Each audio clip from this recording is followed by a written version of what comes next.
Bank of Nigeria and the Nigeria Customs Service have taken the ongoing foreign exchange reforms to the with a 40% increase in the exchange rates used for calculating import duty. It just seems to be no break.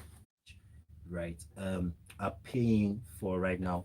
Having said that, stakeholders in this particular industry said that this new policy will lead to job losses. The sector is already dealing with, a bevy of levies and charges, and also that the policy direction, both from the NCS and also, from the NPA and the federal government, right, is appears to be in a constant state of flux, and so it's very difficult for them to plan. It's very difficult for them, right, to make forward projections, and all of that feeds into how they manage their business operations, and this is basically a negative for them to their minds, right, with the fuel subsidy hike, which also disproportionately, or with the removal of the fuel subsidy, which has led to the obvious bump in fuel prices, which also has a disproportionate right effect on them, because importing and exporting, you've got to move goods right all around.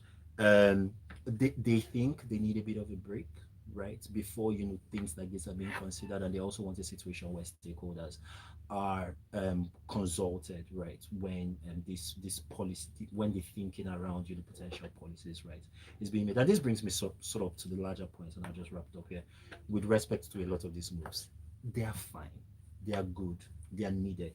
Folks like Uade and I have been saying for years, we've been artificially managing the value of the naira, but it just appears as though they're happening at breakneck speed, and there's just very little break. There's the economy, industry operators, they've not really had an opportunity to digest the latest adjustment, right, in a given price before another one gets piled up on top, and it has important implications for how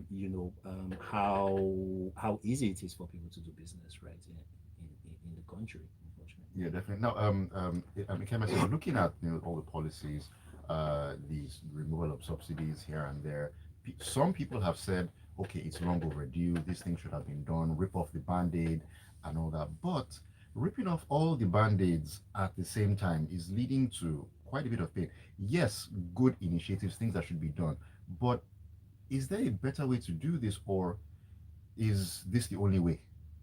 No, I'm all for ripping up the band-aid. I just think in this particular case it should happen over a more substantial timeline, right? Because you need to give people time to adjust, right? And since the signaling from policymakers, right, if you're thinking the CBN as well as the federal government, and other important economic policy making actors, is that there might be no end in sight for this, right? Nobody's signaling, okay, there will be a certain cutoff point. Either you fix a definite date to it, or you indicate that this is a possibility, at least, so that market operators can impute that into their thinking.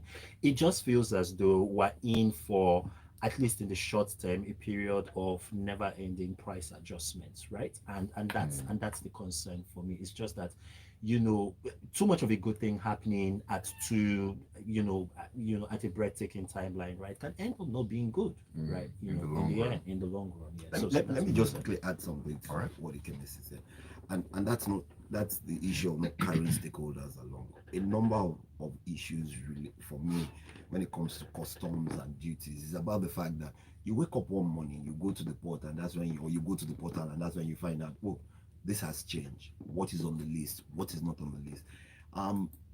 I know there's a country, and over the last 10-15 years, correct me if you can say, I think it was Chile, where on a quarterly basis, everybody sits down in a room. You look at what the issues are in the economy, and then you move those things step by step. And these are the things I think we should start having in Nigeria. Not just government wakes up one morning and say, okay, because you floated the exchange rate, then this is the rate everybody is going to pay. We must remember that earning potentials are not increasing. And once you start to talk about duties increasing, it's going to affect every other thing. Yeah. Every other thing. Yeah. I think, for example, right, car rates are supposed to, vehicle duties are going to increase by 40%. Yeah. Just Bottom like that. line. Yeah. So just thinking about the way numbers are going to shoot up, it's So flying what's it around in my called? head right now. Employees will start asking for 40% increase in salary. You can just see the The bandwagon flow effect. through. Domino effect Yeah. of everything. All right, let's move on to our next story. This is coming out of the Daily Trust, and I'm going to move on to you, Uade, on this one, where President Bola Ahmed Tinubu on Monday expressed the commitment of his administration to combat drug abuse and illicit drug trafficking. And I think this is sort of in response to yesterday being the International Day for drug abuse and illicit drug trafficking yesterday. And of course, we know how much of a drug substance problem we have in Nigeria. NDLE has been doing quite a bit in that respect. What are your thoughts on this, Wadi? The idle mind is the devil's workshop. You understand? Okay. And that's the reality. When you have a country of young people who don't have jobs, who don't have a means of living, who are looking for something to stabilize their mind and their thinking, where crime, is practically or technically the order of the day. These are the kind of things that you have. So you have a lot of young people who can't get jobs, who can't even create businesses. Those who are trying to start businesses are struggling. And we're talking about mental health today. How do you manage that, or how do they think they can manage that? So a lot of them turn to drugs, and it's not just when everybody talks about it. So people talk about weed, cocaine, cough mixture. Yeah, that at a I'm not. point I'm has talking been about. quite an You issue. go to. I was talking to a friend. I think over the weekend, and she was like, "Oh, she had cough, and she bought cough mixture, and by the time she knew what was going on, either her brother or her cousin or her nephew had drank the whole thing." So these are the things that you find, because it's idleness creates. Oh, so what can I do? How can I get that high? If you were going to work every day, you wake up at 5 o'clock in the morning and you get back at midnight. Many times you think about the fact that you don't need anything to get you high. Yeah, but it's good that the president is addressing it. The head of the NDLA, Buba Marwatu, has also spoken about it. There's a need for for me, the need is first and foremost, create an enabling environment for Nigerians to be able to work, get employment, and at an employment rate of going to almost 50%, or employment and underemployment of over 50%. These are the kind of things that you have in a young society. And that's the reality. Good, they're talking about it, act upon it. It's not just by arresting drug dealers or by arresting drug users. We saw what happened and this is a classic case in America in the 80s with the Reagan what's it called, administration. Oh, punish. At the end of the day, you have more young people in jail than being productive into the economy and creating new wealth. So let's look for something to do. Let's educate not just our children, but those around us about the dangers and effects of drug use, drug abuse, and so. Yeah, sort of extra minor points on this, right? So the U.S. Office of Justice Programs has labeled Nigeria as a key transit hub, Yeah. right, for drugs that are emanating largely from South America and are heading right towards Europe, right, and the Middle East. And so there's also an international cooperation imperative, right? Yeah. I think in addition to all of the domestic concerns that you mentioned, Wadi, I think this was also the point that the president was also speaking to, basically just restating to our international partners that we are going to take this seriously, because there might be implications if Nigeria is seen as a haven. Wait, we are going to take this seriously, or we are already taking this seriously? So like we are already Oh. taking this seriously, and my And administration will work harder. Will work harder to ensure that Nigeria does not go back to the heydays, right, of the 70s and the 80s, where the heydays. We were literally writing novels about this. Yeah. One of my favorite Nigerian novels of all time is Chicken Chasers, which was written by Chukwuemeka Ike, which was really about the drug. Yeah. Right, yeah. Even, the drug situation. Even if you used to read the Paysetters, precisely, there were lots of Paysetters. There were little novels. Paysetter issues. If you read that series, in at least 2 or 3, there was one that was written about the crime family, and it was all about drugs. Yeah. Then it was weed. Mm-hmm. Before we got into heroin and cocaine. So it's something that has continually been in the history of Nigeria. But nobody really seems to believe that. And part of the things that you need to do, like I said, economy has to become buoyant. Yeah. Children have to be in school. The idle mind is the devil's workshop, and that's the reality. There's not enough to occupy the younger people, and of course they find their way into those spaces. All right, this is Freshly Pressed on Smooth 98.1. You can be part of the conversation once again by sending your messages in via WhatsApp on 0809 4440981. Also streaming live on YouTube at Smooth 981 FM Lagos. Let me take a few messages from WhatsApp. It's from Williams. Williams says, what are they moving around? The hauling of goods are majorly done with these heavy duty vehicles. So how is the subsidy removal having an effect on this? Nitori alone. That's for goodness sake for non-Yoruba speakers. They have to fuel the trucks. Case in point. Abbas says the current exchange rates determine the increase in the customs rate, and this will continue either on the rise or a decline. What importers, mostly in those automobile lines, should advocate for is reduction in duties paid for overaged vehicles, which pay the same as 2014 vehicles, and ask that the standard VIN value given sometime in 2022 shouldn't be reviewed onward again. All right, let's go back to the stories here, and Ikemesit, let's talk about this from the Vanguard. Vice President Kashim Shettima has restated Nigeria's commitment to strengthening relations with Republic of Korea, especially in promoting trade, technology transfer, and maintaining global peace. Well, I mean, this was basically, a statement from, I think, the president's office? No, the vice president's office. Right. So Shettima received a delegation from the Republic of Korea, Nigeria and Korea, all of the usual noises about having a very important or robust bilateral relationship, and just making all of those commitments, right, to boost that, especially in areas like technology and oil and gas and all of that. That's your standard. It's your standard, presidential, vice presidential press release. Point I want to make very quickly, right, with respect to this, is that on independence in 1960, our GDP was on par with South Korea. Right now, South Korea is, I think, the 11th or the 12th largest economy in the world. We are a ways behind, right? On a GDP per capita basis, it's not even a conversation, right? They are acclaimed Korean. They are acclaimed Korean companies, right, from Samsung and Hyundai, right, to LG and Korean that are pace setters, right, globally. We don't have any Nigerian equivalents that have quite translated, right, globally. And so I hope in that meeting, Shettima's people were taking notes on sort of what South Korea did, right? And when we come to some of the other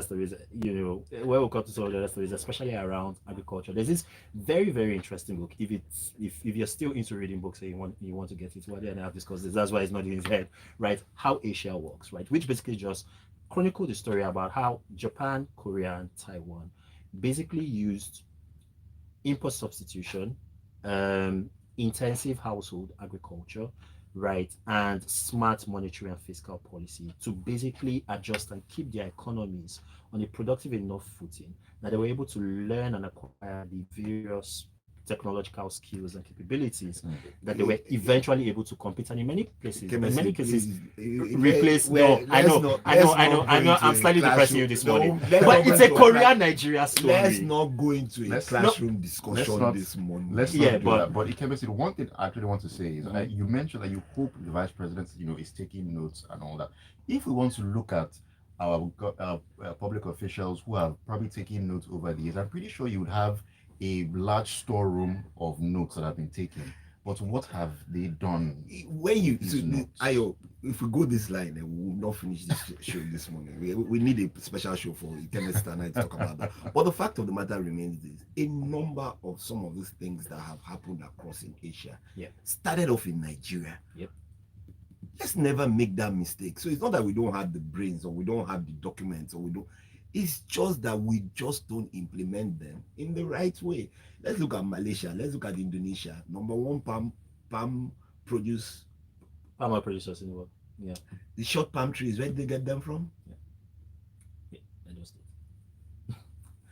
Let's move on.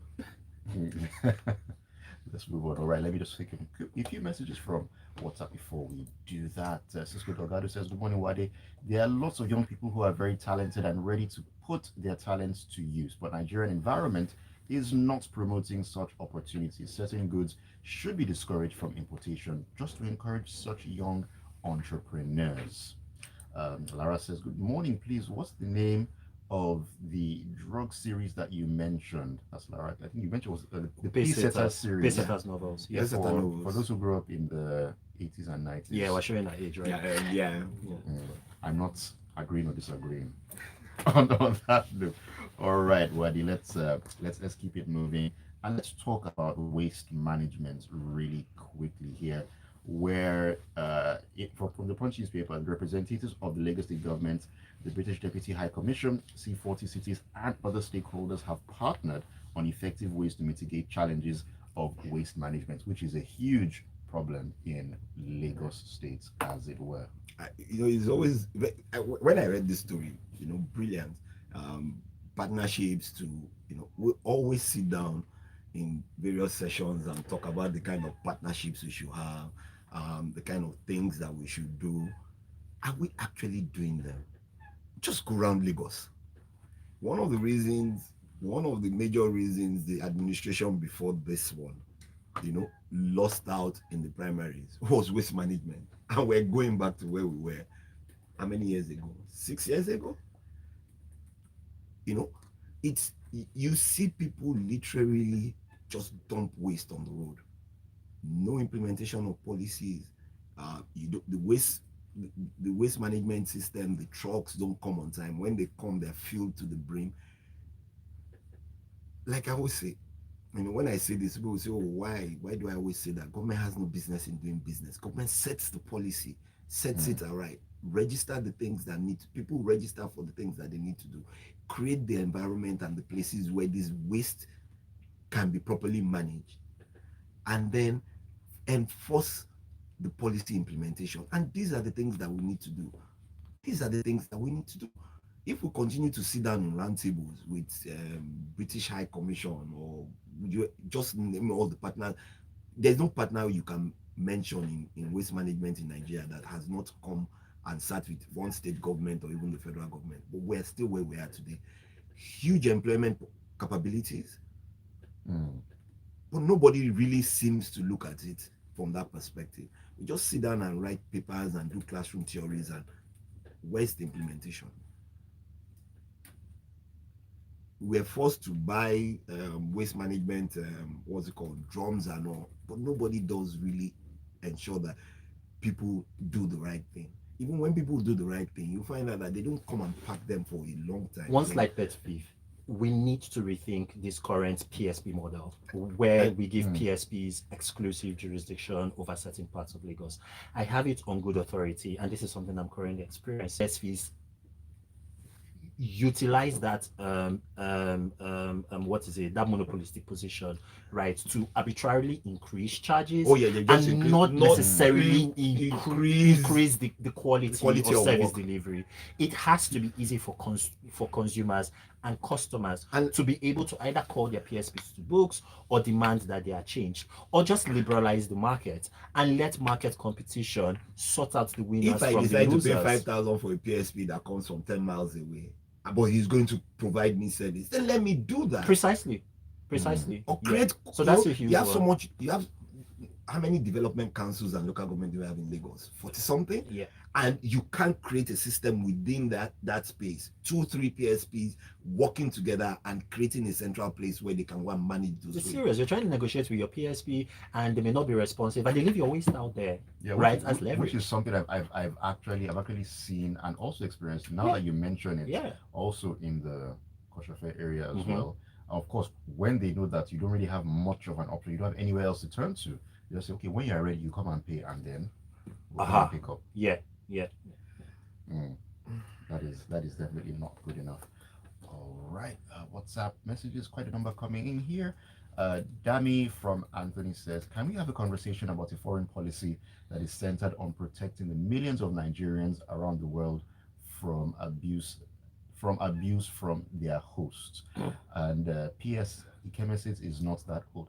Well, it's not from my mouth. You will hear it or not. Sorry, who said that? Dami from Anthony. I might know Dami. That he probably knows you. Probably. Probably. cast me. Don't cast him out. Gilbert Musa says, on the illicit use of drugs in Nigeria, as one of the analysts said, an idle mind is the devil's workshop. We need to study the model Yakubu Gowon used ineffective job creation between 1967 and 1975 and see how we can adopt and update it to our present situation. All right, let's move on here to our next story, and Ikemesit, let's talk let's talk about this. I know we mentioned this earlier, and of course we're diving into the agricultural sector, where in the Punch, to ensure food security and to cushion the effects of flooding currently ravaging many states in the country, the federal government, in collaboration with the International Fund for Agricultural Development, has distributed farming inputs to 363 farmers in Nasarawa State. I remember we were having these conversations last year, and it's like, rinse and repeat, rinse and repeat, and we're back here. Uade literally said this, Yes, right? yes, right he in the preparation towards in in Nigeria. And while farming inputs represent a key cog in the wheel, right, of advancing agricultural efficiency in this country, the fact of the matter remains that we need to radically rethink how we do agriculture to start with. And I think the first thing to recognize about agricultural policies that a lot of the things that feed into whether you have a successful and an efficient agricultural economy in the 21st century. And take note, agriculture still employs the most number of Nigerians in the most number of places, right? 4 out of every 10 It's employed. not just in I know. Nigeria. Yeah, I'm just saying globally, but in Nigeria, 4 out of every 10 people who are in work in agriculture. Yeah. But we're Right. not applying But- pressure in that But direction. unfortunately, also, agriculture is a proxy for poverty in Nigeria. So the vast majority of farmers in this country live barely above the poverty line. A lot of them live below the poverty line, right? The first thing to understand about implementing successful agricultural policy is that there are many things that have nothing to do with agriculture that are important to make agriculture work. Infrastructure, policy setting, what you do with your currency, what kind of deals you have with your international partners, how efficient your ports are, how good your roads are. We need to sort out the issue with rail. Our internal waterways need to pull their own weight, right, and become more efficient. Distributing fertilizers, tractors, Small cargo airports. There are too they many don't things. move the needle. That is just papering over the cracks. It's papering over It's the just cracks. like I just give me seeds to plant at the back of my house so that I can become, I can be getting the vegetables I need to eat Yeah, on a weekly yeah. basis. That's what you It- do it's like trying to tackle food security by giving people 2 square meals in a day. in a day for 3 or 4 months. It's like it's better you get them productive so that they can provide for themselves than just giving them handouts. This is an agricultural handout. Let's That's just what call it it what is. it is. It should be a case of teach a man how to fish, as opposed to just giving him. Aside from teaching him how to fish, put the things that after you've taught him, he can use them. I can't. They teach us how to. So they're giving me seeds. That's what you've taught me how to farm. Then you give me seeds. So when the seeds grow, how do I harvest them? Yeah. How do I move them to point of what's it called, storage? What kind of storage systems do we have? These are agriculture it's human intensive, and at the same time it's capital and technology intensive. Precisely. Just final bit. This will probably be the equivalent, and again, I may be showing my knowledge here. This is probably the equivalent of what used to happen back in the day, where in order to get kids in primary school to understand how to use the computers, you just build a computer room and put some computers there. Exactly, that's what it is. This is the agricultural equivalent of that. Okay, now that analogy paints it very, very clearly. All right, let me go to WhatsApp here. Victor Sharon says, enough of these Malaysia, Indonesia palm oil comparisons. Nigeria doesn't have the mindset of a leading nation yet. The way we go about our activities as a nation shows we are not ready to live and build a nation of great interest. Totally agree. All right, Abbas says, we don't have people who are firm enough to enforce laws in government. Come to Agokota Road and you will be shocked to see how the main road has turned into a dump site. Our people are not disciplined, and that's why we need a proactive government. Tayo says, PSP are laggard with their responsibility, but inviting others to render the waste collection service would only jack up the price. Free market, me. competition, people would struggle to do business, and when you struggle to do business, you will cut your cost to the best of your ability to ensure that you can get money from providing service. and then pass those And savings then on pass those to customers. Why it customers. appears as though some quasi competition always leads to price increases, and sometimes price increases do happen in the short term before they eventually find their level. But why it seems in Nigeria as though quasi competition often leads to price bumps is that we don't actually properly liberalize those markets. Yeah, because government will Right. still sit down and say, oh, they have a PSP that Do you works, understand? that does 50% of the Yeah, work. and that distorts the market because everyone knows the government may be invested in propping up that PSP, and by extension, they can use that as a leverage to ask the government for support also. Which is a pseudo monopoly. Precisely, and it's pseudo subsidization. All right. Uade, let's quickly take this story from this day. Now, following political uncertainty, low return on investment amid double-digit inflation, among other factors, domestic and foreign investors' portfolio transactions on the Nigerian Exchange Limited dropped by nearly 31% to 1.04 trillion naira in the first 5 months of 2023, from 1.51 trillion naira in the first 5 months of 2022. This was the norm over the last 8 years. But if you go further down the story, so that I can just be quick and random. If you go further down the story, they've told you how the market has started rallying back with the announcement of with the inauguration of the president. First day 5% increase, and the market has stayed relatively, is it bullish Yeah, bullish. in the last in the last 3 weeks. And the reason is simple. Everybody believes that free market economics will work, demand and supply will drive a number of things. Local investors are looking at some of these companies are going to start to do well again. But let's also remember, in terms of investing, so more companies and more people should be able to get money to run the companies. But let's remember, inflation rate is not going to go down with all the subsidy removal, the tariffs that are going up, and so on. So it will take a bit of time. The market will stabilize. I'm sure by middle of July, it won't go bearish, but it would stabilize at a point whereby the increases are not that, the leaps are not that high, but we'll maintain consistency over time. All right, let me take one more message before we call it a day on Freshly Pressed. Dami says, isn't support for farming a type of subsidy? I thought the political class had succeeded in giving subsidies a bad name to hang them.